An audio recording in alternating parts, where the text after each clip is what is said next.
বিশ্বকাপের কে গ্রুপে Cristiano Ronaldo জোড়া গোলে উজবেকিস্তানকে ৫-০তে বিধ্বস্ত করেছে পর্তুগাল। এই ম্যাচে প্রথম ফুটবলার হিসেবে বিশ্বকাপে ৬ আসরে গোল করার অনন্য রেকর্ড গড়েছেন CR7।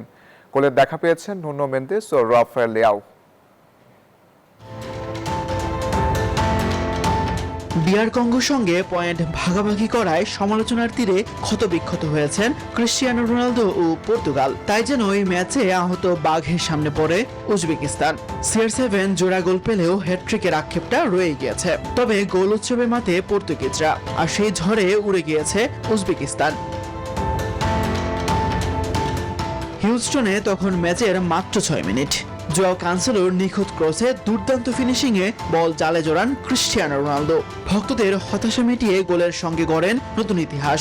বিশ্বের প্রথম ফুটবলার হিসেবে টানা ৬ বিশ্বকাপে গোল করার অনন্য কীর্তি গড়েন এই পর্তুগিজ মহাতারকা। কিছুক্ষণ পরেই ব্যবধান দ্বিগুণ করেন নুনো মেন্ডেস। দুর্দান্ত ফ্রিকিকে গোল করেন এই ডিফেন্ডার। প্রথমার্ধের ৩৯ মিনিটে আবারও আলোচনান ক্রিস্টিয়ানো রোনালদো। ব্রুনো ফার্নান্দেসের নিখুঁত থ্রো থেকে নিজের দ্বিতীয় গোলটি করেন CR7। সেই গোলে ভেঙে দেন আরেক রেকর্ড। বিশ্বকাপে পর্তুগালের হয়ে সর্বোচ্চ ১০ গোলের মালিক এখন শুধুই ক্রিস্টিয়ানো রোনালদো। যুক্তরাষ্ট্রের ১ নম্বর জিম চেইন গোল্ড জিম এখন আবারও বাংলাদেশে। বসুন্ধরা আবাসিক এলাকা ও বসুন্ধরা সিটি শপিং মলে। বিরতির পরও থামেনি পর্তুগালের আক্রমণ। কর্নার থেকে ওন গোলে ব্যবধান দাঁড়ায় ৪-০। আর ম্যাচের শেষ দিকে রাফায়েল লিয়াওর দুর্দান্ত ফিনিশিংয়ে পূর্ণতা পায় পর্তুগিজদের গোল উৎসব।